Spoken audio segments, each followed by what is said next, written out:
Okay, let's do it. Let's preview the Cowboys 49ers Week 5 showdown that will take place on Sunday Night Football. And man, oh man, it might be the game of the year. Tonight, we'll dive into the keys to win the matchup.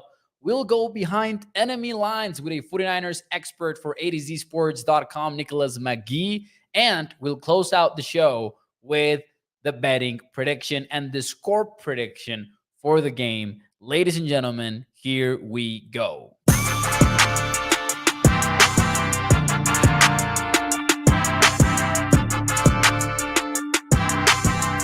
What is up, everybody, and welcome into A to Z Sports Dallas Primetime. I'm your host, Mauricio Rodriguez, streaming with you live every Sunday through Thursday night at 8 p.m. Central here on Dallas On Demand Sports Talk Network. With a lot more content coming your way, make sure that you check out AtoZSports.com/Dallas. And as always, do me a favor and smash that like button. Hit that like and put this show in front of more and more Cowboys fans for me. Ladies and gentlemen, it's a fun night to be a Cowboys fan, and it's a fun weekend to be one as well, because it's honestly game of the year potential between the Cowboys and the Niners. As we kind of touched on last night, it is a bigger game for Cowboys fans than it is for 49ers fans, and it's okay to admit it. The Niners have had the number of the Cowboys the last couple of years.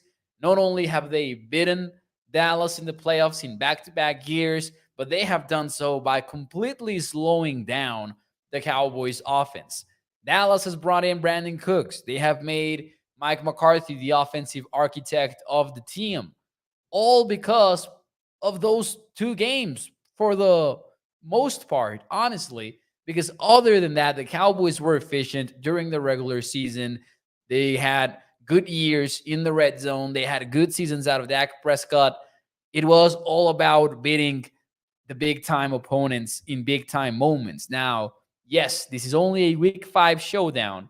And at the end of the day, mathematically, it will be nothing but a regular season game at the end of the year. But we know it means a little bit more than that. And tonight, we'll dive into the keys to the game, and then we'll go behind enemy lines and we'll talk to Nicholas McGee from A to Z Sports San Francisco for him to give us some insight on the other side, on everything that's going on with the Niners. And then we'll close out with betting the Cowboys and the score prediction. Let's see what you guys have to say, though. I don't see this, Jay. I got to say, I disagree there, and I disagree pretty strongly here. But I'll open it up to the chat. Who is this a bigger game for? Because Jay here says it is a bigger game for the Niners. They're playing America's team. I hate to say it this way because I'm not trying to hate on our Cowboys or anything like that. But that's just branding and branding alone. I mean, yes, they have the most fans, most valuable franchise, all of that. The Niners have beaten the Cowboys. The Niners have been to the Super Bowl recently. The Niners have been to the NFC Championship game recently, like just last year. In January, they were in the NFC Championship game. They were one game away from the Super Bowl again in 2023. This is a bigger game for Dallas, easily. The Niners don't have anything to prove. The Cowboys have everything to prove. I cannot say that it is a bigger game for San Francisco. Let's see what the chat has to say, though. Peter Rizzo says, no way. Liquan says, bigger game for us. They've been in the playoffs last 2 years. Toxic says, this is the biggest game for Dak. Fair or not, a lot is riding on this game for him. Dallas for Philip. We have one loss as Justin D, so it's a bigger for us, clearly. Yeah, even within the confines of the 2023 season, you can say that it is a bigger game for the Cowboys. Michael agrees. Peter says the same. I do agree. Jay Recruiter says Niners haven't won a Super Bowl. That's all that matters.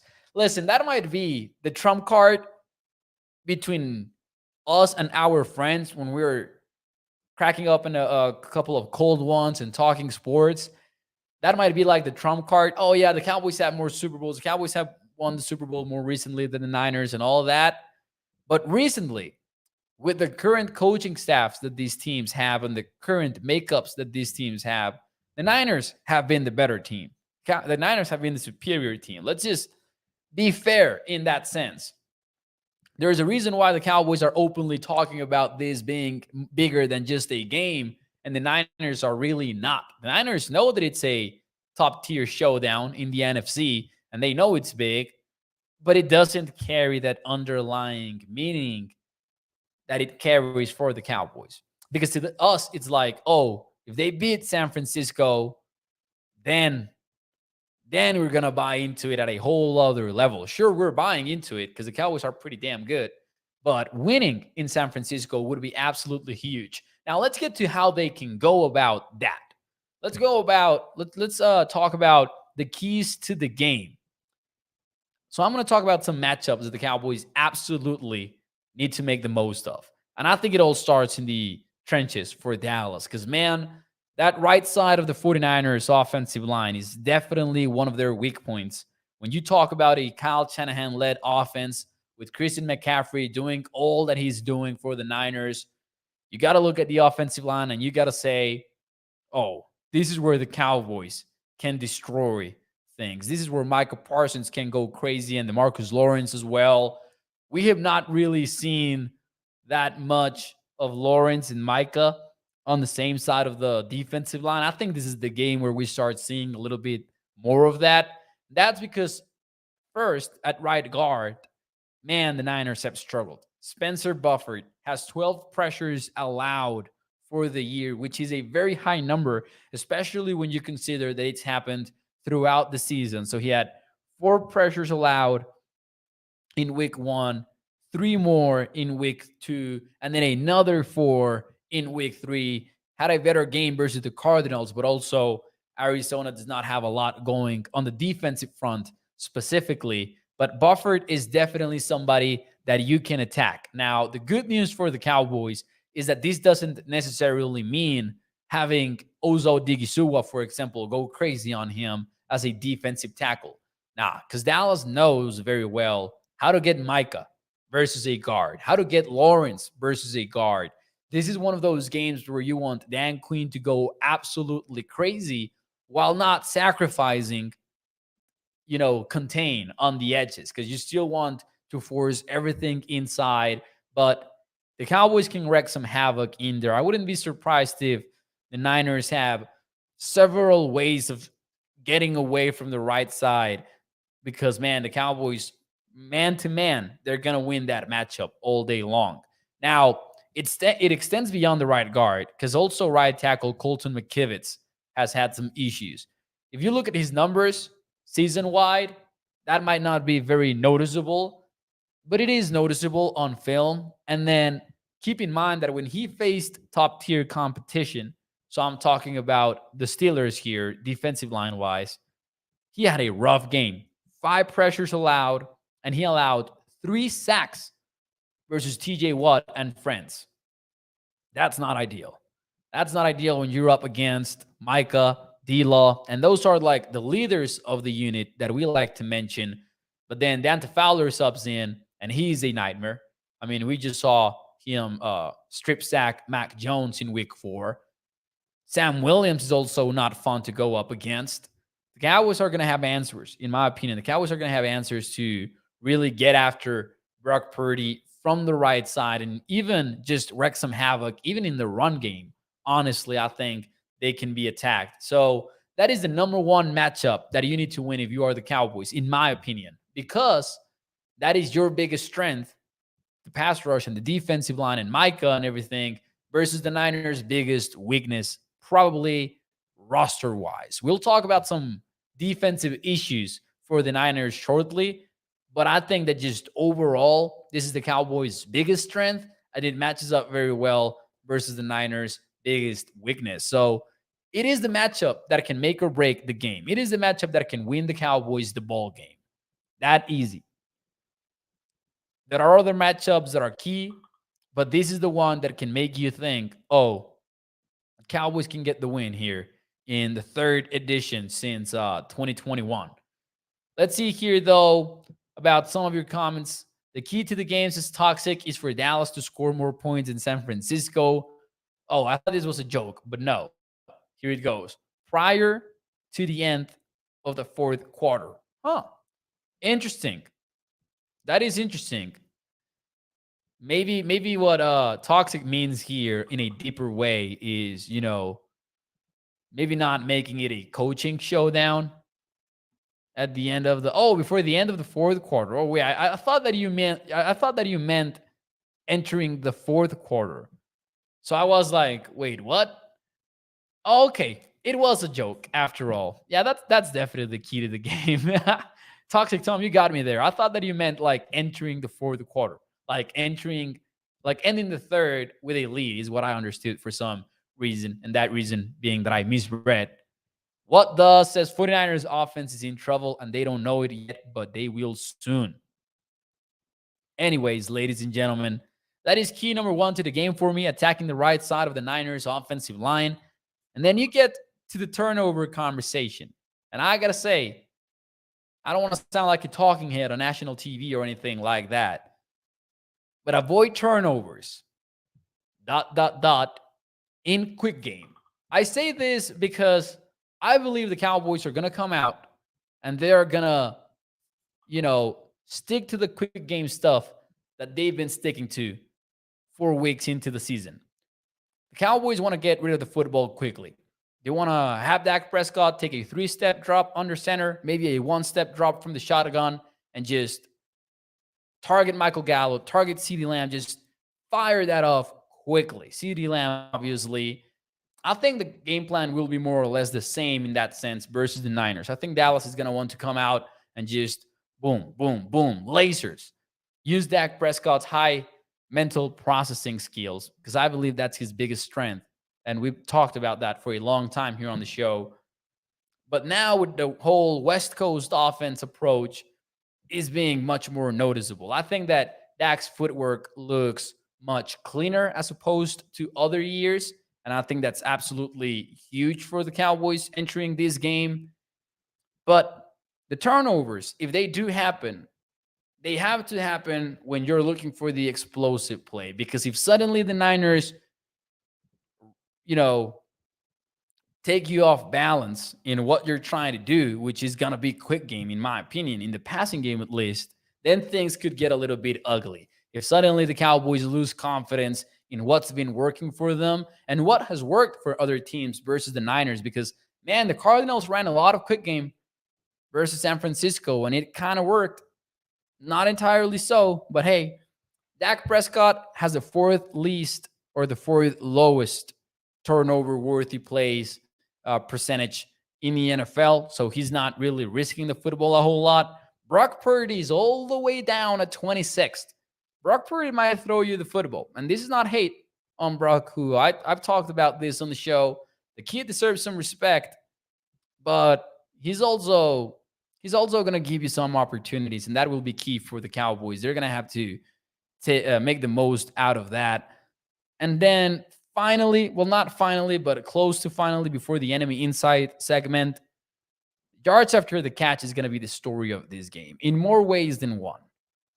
You look at the Niners versus the Cardinals game, and they throw the football in quick game. Joshua Dobbs was 15 for 20 in throws under 9 yards. And the Cardinals were catching them. They were moving the ball a little bit. But, man, the Niners do not give you yards after the catch. They swarm to the football.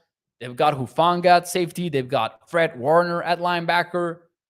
We'll see if Dre Greenlaw ends up playing. I think he was limited today, so he's trending maybe in the right direction. He might be banged up. But they've got players that swarm to the football. So you're going to have to fight for those yards after the catch. And you're going to have to be very patient.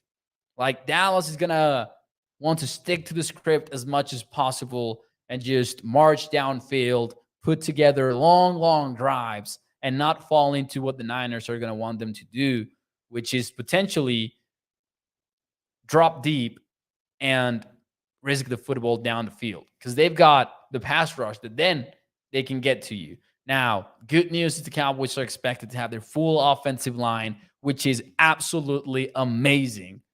Full offensive line versus the 49ers should make a big difference, especially when you consider Dallas last year played the Niners with Tyler Smith at left tackle, Tyron at right tackle, Connor McGovern was the left guard. So yards after the catch, gaining them. We need CD to make those, force those missed tackles out wide and in the slot. I think that CD might see some additional time outside more than we believe, at least. I could see that happening for sure.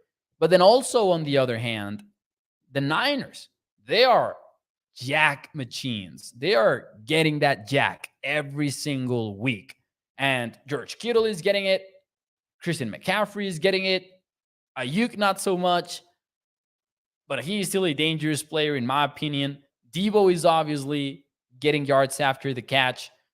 This is a game where both cornerback groups are going to be forced to tackle, and defensive backs too, like safeties included. They're going to be forced to tackle in the open spaces, and that's going to make or break the game as well. Because I know that we've talked about tackling the Niners, but keep in mind, it's also going to be about the Cowboys forcing the Niners to make some tackles.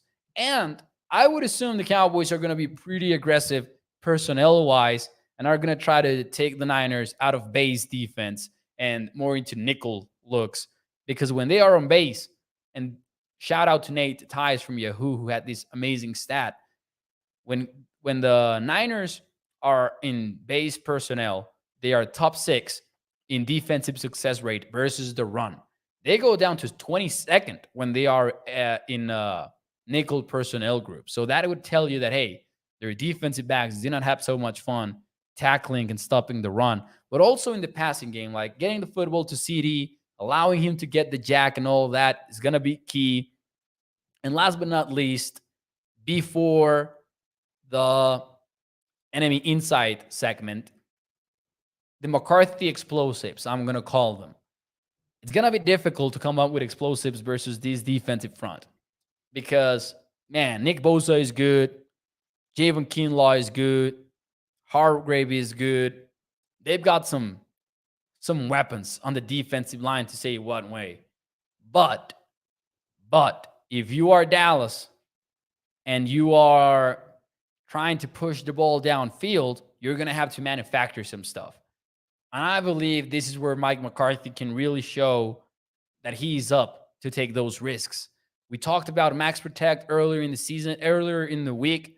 We talked about the different looks that the Cowboys are getting into Max Protect. And I believe we're going to see some of that on Sunday versus the Niners. And it's going to be a way to maybe generate those explosive plays.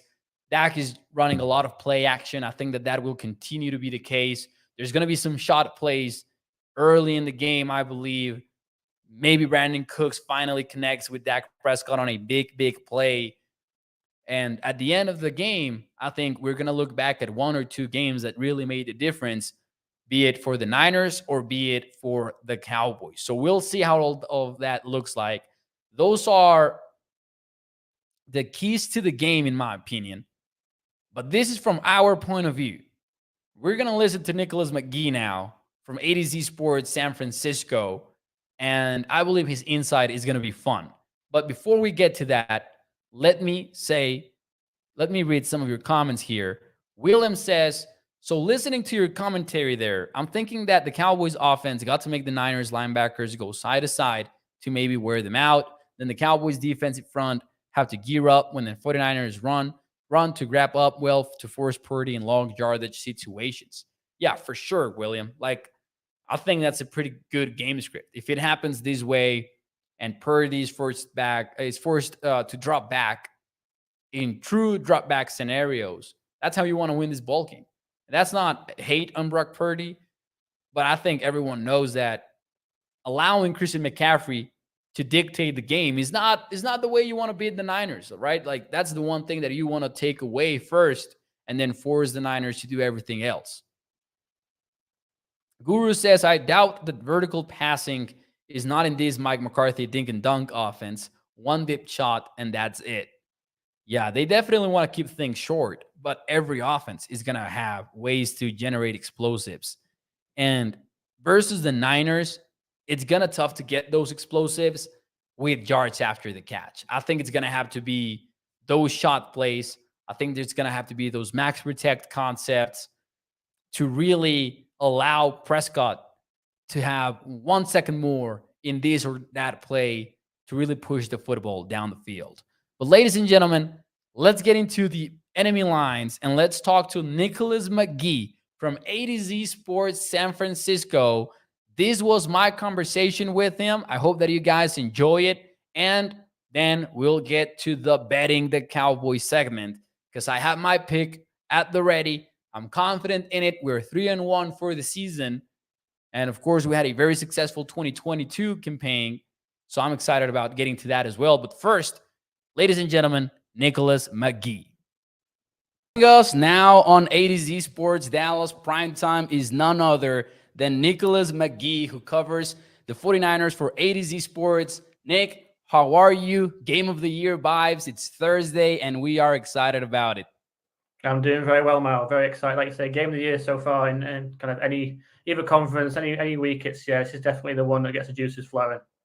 And man, the 49ers and the Cowboys, they are like the top of the NFC right now. Obviously, the Eagles are involved in that whole conversation. They've had some issues here and there, but it's still the top three of the conference. It's always been the top three. And now we get the first taste of the year. We haven't gotten Niners Eagles yet. We haven't gotten Cowboys Eagles yet this season. So this is like the first NFC juggernaut showdown that we've got.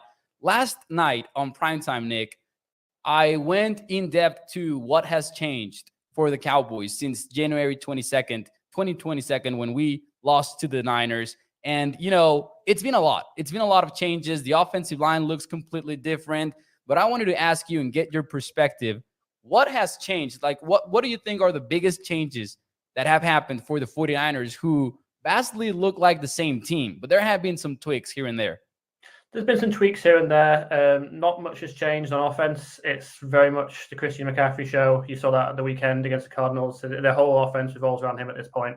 As long as he's healthy, if he's going to be dictating both the running game and a lot of the passing game. Main changes have been on defense. Predominantly the switch to Steve Wilks, taking over from DeMeco Ryans as a defensive coordinator after Ryans left for Houston. It's been very successful so far. There hasn't been like a huge schematic change in the defense. It's just a few things. Like there's occasionally a little bit more aggressive. They're starting to get in some more diverse blitz packages. They dialed it down a little bit against Arizona. There wasn't really any need to blitz them too heavily because they were so far in front so early on. But you've seen a few more. They'll put 5 defensive linemen down on the front, and that's been very effective in getting 5 one-on-ones, particularly on the inside with Eric Armstead, Javon Kinlaw, and Javon Hargrave. And Hargrave really is the kind of like the biggest change probably throughout the entire team. Last year, you saw it particularly glaringly, even though we didn't have a quarterback in the conference title game against Philadelphia. The defensive line got pushed around a little bit, and that was on the interior. Eric Armstead was only healthy for half the year. Javon Kinlaw wasn't really healthy and wasn't reaching the standard he has done so far this season. Hargrave has really changed all that. They've got what they reckon now is 3 starting interior defensive linemen, but Hargrave has been the one that's alongside Nick Bosa has created most of the pressure up front and has been just as advertised for everything. So that's really changed how this front can just pile on the pressure. They're a lot deeper than they were last year. It might have not shown in the sack numbers last week against Arizona, who did a decent job, but they're getting pressure all the time, and he's the one that's really changed that for them. It feels like, and you mentioned the Arizona Cardinals game, and it feels like this is one where we could see a similar attack, honestly, from the Cowboys. Obviously, the Cardinals deserve more respect than they've gotten. And I don't say that just because they beat the Cowboys, but just like overall, they put their opponents in certain complicated situations here and there. Joshua Dobbs was 15 for 20 versus the 49ers in short yardage throws. So 0 to 9 yards. So he was doing some good damage in there. The Cardinals came into the game with some quick game concepts. That's what the Cowboys are doing. The Cowboys are actually dead last in the NFL in intended air yards per attempt because they're just getting rid of the football very quickly. And I remember even since the divisional round loss from the Cowboys to the Niners, we got into that game thinking, oh, where you can hurt the Niners is at cornerback. Not because it's a weak unit, but it's like out of an elite defense, that's like what I would much rather go up against and avoid Fred Warner at all costs, who is a literal superhuman out there on the playing field. And the same with Nick Bosa. I don't want to drop back 7 steps just to throw deep when Nick Bosa is coming at me. So would you agree with that? Would you agree that if you are an NFL team trying to target the Niners, you got to go after the cornerbacks? Yeah, I'd agree with everything you said there. It wasn't just the Cardinals. You're right about everything you said about the Cardinals. A lot of quick game last week, and that's been the case with a lot of the teams they've played. And I mean, the Giants never really got going anyway, shape or form. But the Rams the week before that in week 2, with the superstar Puka Nacua who's emerging, they were a lot of quick game in that one as well. And Stafford was getting the ball out. I mean, Stafford also threw some dimes, but a lot of it was quick game.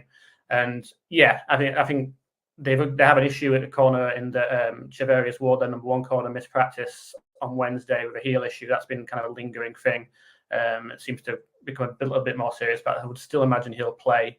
He's their top cornerback by any measure.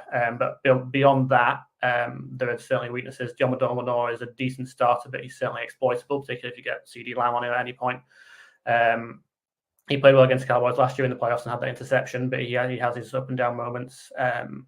They've kind of been rotating Lenore in between, plus starting on the outside and playing in the slot because they're not really sure 100% of what they're doing in the slot. Really, they've got some good play out of Isaiah Oliver, who they brought over from the Falcons, but he's been up and down as well. So they kind of rotate Lenore in and out between the outside and the slot. I think he's best on the outside. And last week against the Cardinals, when he did play inside, the Cardinals had some joy attacking Ambry Thomas, who comes in on those when Lenore kicks inside. Thomas comes in and takes his spot on the outside, and he is again the one who's kind of been up and down. And the Cardinals had some joy against him last week just on one series, and that ended in a touchdown to Michael Wilson, I believe. So yeah, there's definitely like room for optimism for the Cowboys in attacking that corner group, and I agree with you. It will be a case of they've got to get the ball out quickly because if you're doing 7-step drops, holding the ball forever, those guys are going to get home eventually. Yeah, and you mentioned like Lenore and the fact that they move him around. I've noticed that, and it's been kind of weird because I don't exactly know what the wide receiver cornerbacks matchups are going to be, because we know that CD spends most of his time in the slot. He can be kicked outside at any moment, and he can also be a vertical threat in that area, but I wouldn't know exactly like what to expect for CD in the slot and for, say, Brandon Cooks on the outside. And the Cowboys are having some rotation there with Michael Gallup and Jalen Tolbert. They're changing things up at wide receiver, but just for the most part, and you mentioned Charvarius Ward is dealing with an injury. Who do you think is going to spend the most time on CD, on number 88, at least when he's in the slot? And would the 49ers consider shadowing him at all or not? It's an interesting one. They don't play, even though they become a little bit more aggressive, they don't play too much man, so I'm not sure about shadowing. It's a tough one because Lamb's quite a big receiver as well, and he's a good route runner as well, so he kind of presents a quite big problem for the Niners, really, in that Lenore kind of comes in for the when they've got those matches against kind of shiftier, quicker slot receivers, whereas Isaiah Oliver was a player to signed to be the starting slot receiver, relies more on a bit of his physicality in the frame that he has there that can be vulnerable as well. So he kind of presents an ideal problem in terms of not sure if I'd want either of those guys going up against him too much. Given how much zone they play, I think you'll probably see a lot of brackets. I mean, you'll see a lot of Fred Warner involved, kind of trying to squeeze things in the slot. So that extra help inside, try and squeeze things, make Dak be really precise, which is obviously what he can do very well. So yeah, I wouldn't expect too much shadowing of him, and it'll probably be a kind of a mix and match situation, which is what they've done for most of the season. One of the things that I'm looking forward the most to watching about this game is just, we talked about the fact that the Cowboys had Tyron Smith at right tackle last year when he really belongs at left tackle. And Tyler Smith was not at guard. He was at tackle, and he's definitely a more dominant guard than he is on the outside. And then Connor McGovern is no longer a factor there. I kind of look forward into seeing how the Cowboys offensive line, which is trending in the right direction to maybe finally, fingers crossed, Cowboys fans, to have their 5 starting offensive linemen up front. And Dak has been the 3rd least pressured QB in the league this year. Now, Yes, that's also because of the quick game stuff that we're talking Mhm. about. So he's not taking these 7-step drops and all of that. So I'm also looking forward to seeing how often the Niners blitz in this game, because they hit the Cowboys with some very timely blitzes last year. Yeah. And that's going to be a battle in and of itself. Like, when does Steve Wilkes turn the pressure up? And you really mentioned earlier in the show, like the differences between Wilkes and D'Amico Ryans, which haven't been a whole lot, but it's been like some twigs here and there. Now, flipping the script a little bit, let's talk about the Niners offense. Hmm. I do walk away from studying these games during the week feeling the exact same that I did before the divisional round game, where you're like, oh, they're equally as tough. They still have all of their high end collection of weapons. And it's the same story in the sense that you can attack the right side of the offensive line, but Yeah. man, the Niners make it tough on opponents to attack them with everything that they do and all of the misdirection. Any changes at all on the Christian McCaffrey show, as you mentioned it or as you named it earlier? Not particularly. I wish I had a better answer for you, but it hasn't really changed too much. I think Yeah. if I was going to throw an emphasis beyond McCaffrey, it's when he's healthy. I think the straw beyond McCaffrey, the straw that stirs the drink among actual wide receivers, tight ends, is Brandon Ayuk. And Yeah. that's probably the biggest change in how much of a focal point he's become. And that started happening towards the end of last year when Deebo Samuel was out of an injury, and him and Brock Purdy developed an excellent rapport. And you saw that last week against the Cardinals, isn't that this is a receiver who's really developing into probably a top 10 receiver in the league. He can do everything. He can go downfield. He can do the yards after the catch things. He can win with his route running. So it's just kind of his emergence as kind of like maybe the second focal point into the offense behind Christian McCaffrey is one of the biggest changes just from a strictly personnel standpoint. But it's still very much the same kind of offensive running game hasn't changed. It's still a lot of outside inside zone, but it'll throw a lot of gap scheme runs at you. It'll pull the guards a hell of a lot now. Aaron Banks, the left guard, is having a tremendous season, both pass protection and run blocking as well. It's about finished with the tape for this week, and he stood out again.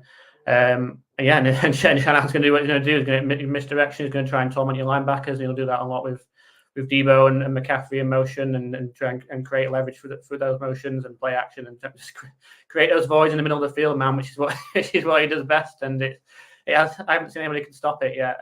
But I think Dan Quinn had a good plan last year. We saw that playoff game was a tense one. It was decided by a few plays and a juggling circus catch from George Kittle. It was a lot closer battle than it was a year before. So I think Dan Quinn has good handle on Shanahan, because obviously they used to work together. So it will be a really interesting chess match to watch.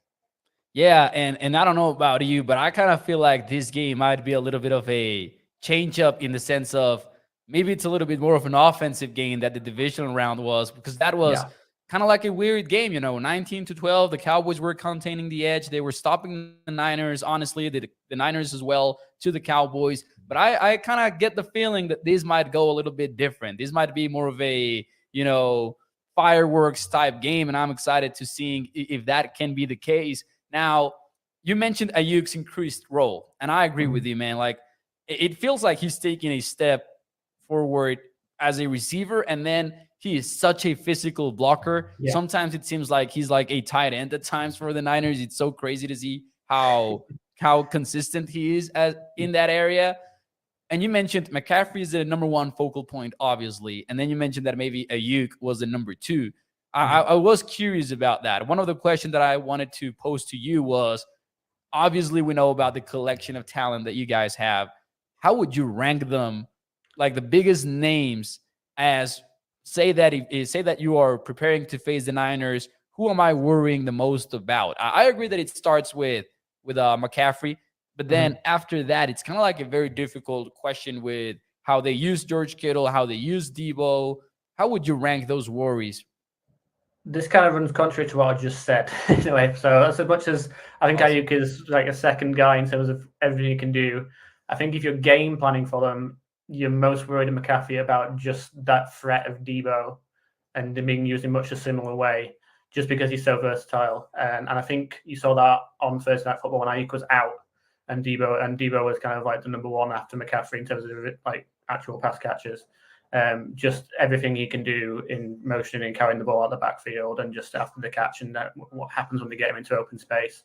I think as much as I love Brandon Ayuk and how much he's come on, I think the two that when you're sitting down to game plan for the Niners offense, these two guys can put a hell of a lot of stress on our defense and cause huge problems because those voids in the open field in the middle of the field often don't exist without McCaffrey or without Deebo Samuel. Those are the two that make it happen.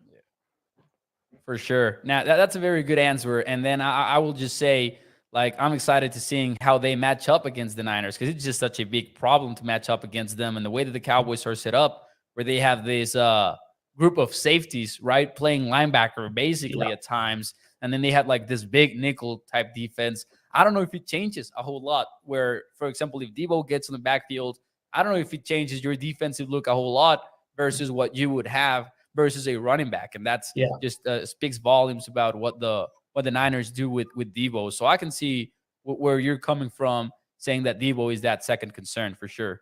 Mm-hmm. And then lastly, man, I would just say, let's get into the Brock Purdy conversation. I do not agree with the hate on that guy, man. He's done what he's asked to do, and people can talk about Kyle Shanahan and the collection of talent. Man, that's not on him. That's not, you cannot blame him for any of that. The guy is consistent.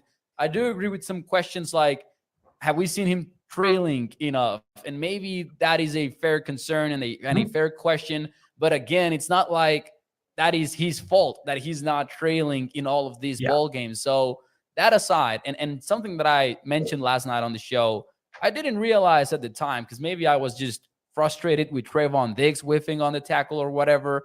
I didn't realize how special that George Kittle catch really was from the Brock Purdy perspective. Obviously, we knew about George Kittle, but man, I didn't quite remember him rolling to the left the way that he was, throwing across his body. That was some insane playmaking ability right there from him. Any weaknesses, though, that you have perceived from him in the very limited amount of playing time that we've seen him play? Because it feels like one of those guys that you want to get into true drop back situations, but then you see him get through his progressions very comfortably. From your perspective that you follow the Niners very closely, what have you seen from him that you think, hey, maybe he can be attacked this way? Because this is a Cowboys show, right? This is what we want to know. Yeah, there are definitely some. I think the main one is that as much as this flies against, he's in the top 10 in completion percentage over expectation this year. But despite that, a lot of his passes are offline sometimes. That's what we want to make like so. He'll rip it in there. He's not afraid. And so he'll take a lot of risks. I think you saw that guy. Keep going back to the Giants game. You saw that first drive against the Giants. So at least 2 turnover-worthy players there. So he'll put the ball in harm's way, even though he hasn't been intercepted since week 17 of last season. And a lot of his passes are offline. I apologize for any background noise there. It's time in my house with the little ones. It's okay. It's okay, man. Little boy's clearly enjoying his food. But he often negates that. The kind of like offline nature of his throws. He throws with great anticipation, and the ball is regularly out before the wide receivers even enter his break. So that's sometimes like you see a lot of like catches being made, like where the receivers kind of made a minor adjustment to a ball thrown behind him, and so his anticipation often negates the fact that some of the initial throws look to be off target. He can be a bit iffy with his footwork on deep throws. I watch a lot of the JT O'Sullivan breakdowns that he does that are very good, and he points that out. That like, while his base is often excellent, particularly on the short to intermediate stuff on deep throws, it can get his footwork can get a little iffy. So there's an area there if he pushes the ball downfield and the Cowboys are in good coverage, there could be opportunities for kind of takeaways there. But yeah, you're right in that I think the kind of questions have gone a bit too far, and in terms of like giving too much credit. You can never give too much credit to Shanahan, but you have to look at what this guy is doing. He's clearly an upgrade from Jimmy Garoppolo at this point, and I love Jimmy for everything he did for the franchise since 2017. And I think nice guy who did the best he could. But there are things I think Purdy just processes faster, particularly under pressure. He's very poised under pressure, like you say, and he'll move in the pocket to avoid pressure. And he has that little extra playmaking ability. And I think he just sees the field and is prepared to be a bit more decisive. I think that's everything that Kyle Shanahan wants in the quarterback. And he had that playmaking source, which is kind of what they wanted with Trey Lance, but never had the chance to try and get it. I think they've got enough of it with Purdy to where this is the quarterback that they wanted. even if there are some weaknesses. But I think those are weaknesses that Shanahan will accept if he's going to get what he's going to get most every week out of him. I agree with a lot of what you just said. And hey, by the way, if you guys have not seen it, guys in the chat and everything, definitely go watch the JT O'Sullivan breakdown for at least the Cardinals game. I consume the JT O'Sullivan content at a very high rate. Like I sit down for breakfast, JT O'Sullivan is on my TV. I sit down for dinner, JT O'Sullivan is on my TV. I've signed up to his courses. He's amazing at what he does, man. He deserves all of the love. He really does. So, Nick, thank you so much for your time. Before we let you go, hit us with a prediction, man. Hit us with a prediction. Unless you always save it for Friday or something like that, then we're going to respect that. But if you are good with sharing this prediction, hit us with it. Yeah, I think we're going to see a very, very tight game. And I kind of agree with you a little bit. It might be a bit of a throwback to those old 80s and 90s Cowboys games where it was a bit of an offensive fire show. Just because I think you saw the Cowboys get back in the groove, even though there was a pick six against that terrible Patriots offense. But you still saw the Cowboys get back in their groove a bit on offense after the Cardinals game. And the Niners just been scoring at a ridiculous rate. So I think I could see these two offenses dominating this game. Yeah, and I think it'll be very, very close again. Just it's at home, and I think the Niners there will be a lot of Cowboys fans there, but the Niners got very, very good home crowd these days. So I think I'll just side with the Niners, but like very, very tight margin, probably by a field goal. Amazing. Okay. Hopefully it goes the Cowboys' way. But Nick, I do appreciate your time. It's been the most international, worldwide crossover that we've ever done on A to Z Sports Dallas Primetime, because you've got me in Mexico talking about the Cowboys. We've got you in the UK talking about the Niners. Appreciate your time, man. Where can people follow you? And thanks so much again. Yeah, A to Z Sports, just like yourself, you'll find all my Niners content on there, and sometimes I dip into some of NFC West stuff as well. My X these days, where the name of that site correct, is at Nicholas McGee 24. So you can find all my content on there. Awesome. Thank you, Nick. There you go. Ladies and gentlemen, that was Nicholas McGee. I appreciate him. How do I get myself back on the screen, though? All right, there you go. Sorry for that boomer moment right there. Hope that you guys enjoyed all that. Now, ladies and gentlemen, let's get to the prediction. I saw somebody in there say that they need the flashcards, that they needed drawings. I was doing this because I had pre-recorded that call. I was drawing some counterplays. That's what I was doing. Thank you, everyone, for joining the show. Let's get into the predictions. But now, drop your own predictions in the chat. Ladies and gentlemen, betting the Cowboys. Man, oh man, what a predicament. The game is tough. Just picking an outright winner is tough. Don't let nobody tell you that the Cowboys cannot win this game, because I think that is just crazy to say. Cowboys absolutely can win this one. And they can keep it close. They can, in my opinion, expose a little bit some of the 49ers' defensive issues.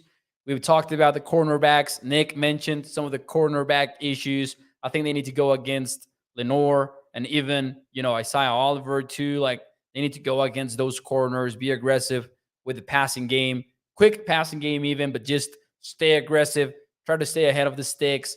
Gonna be a fun game. Some of your predictions are already in the chat. Gregory going with the 28-24. Joey Valles says 30-17 Cowboys. Oh my God. Bob says 27-24. So, Cowboy Craze 24-14. Guru is going against the Dallas Cowboys, going with the 26-17 score for San Francisco. First and foremost, betting the Cowboys. We're 2-1 for the year. 3-1, for the year. And of course, we had a very successful record last year. I stayed away from the spread, even though I was excited about Cowboys plus 3.5. If it was 2.5 for Dallas, I would not have considered it.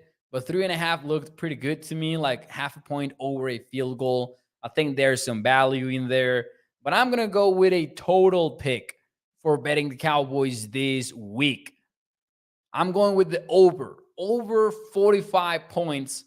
I think this is going to be a slighter, more offensive showdown than whatever we saw in the divisional round playoffs. I think that the Niners are more comfortable with Brock Purdy. And I think the Cowboys offense is absolutely better than it was in January 22nd, 2022nd. So 22nd, excuse me. So we're going with the over 45. It is the first total that we bet on betting the Cowboys this year. For those who are unfamiliar with the segment, the only rule is that the payout needs to be minus 110, because that way we can stick to the mathematical principle that we need to win 52.4% of our bets in order to turn in a profit. All of this being said, ladies and gentlemen, let's get into the prediction. You guys know that I pick against the Cowboys when it is time to pick against the Cowboys. It's not a cheerleading show or anything like that. I keep it real as much as I can. My prediction for this game, however, is 27 Cowboys, 24 San Francisco. I got the Cowboys winning the game. I've gone over many of the reasons why I believe Dallas can win. Ultimately, though, I do look at the Cowboys defense as the strongest defense of the game. We've seen them stop the Niners. We've seen them hold Christian McCaffrey for 35 yards in 10 attempts. On the other side, we've talked about the offensive improvements, and I think that's going to show on Sunday. I've got the Cowboys protecting Dak Prescott from Nick Bosa and friends, with a full offensive line back. Right now, they're the third least pressured passing offense in the NFL, and that's because of quick game, and that's also because of the offensive linemen up front. PFF has the Cowboys as the third best, offensive line entering week 5, and I agree with them reaching that status as long as they are healthy. So I see the Cowboys being more comfortable with Dak Prescott under center. I see the Cowboys betting on quick game, and I see them generating some explosives here and there. So I've got the Cowboys again, 27-24. Let's get to Sunday. I'm excited about it. I see some of your comments out here. Toxic Tom even is going with Dallas. Katharina going with Dallas. Mark Aaron sticks with the 49ers. Gilbert goes with Dallas. Man, it's going to be a fun game. It was a long show. Ladies and gentlemen, that will be it for me tonight on A to Z Sports Dallas Primetime and for the rest of the week. I will see you on Sunday, 8 p.m. Central. No, actually not, because it's a Sunday night football game. So I'll actually be seeing you until Monday night. Now that I think about it, I forgot about that for a second. We'll be seeing each other on Monday night, maybe with a little bit of a cooler head. So I'm looking forward to seeing you. Hopefully, we're talking about a Cowboys win. You know how we roll. And have a fantastic weekend, man. Enjoy the fact that this is a very big game with Game of the Year potential. Thank you so much for tuning in. Hit the like button for me, and I'll see you el lunes. Muchas gracias. Bye-bye.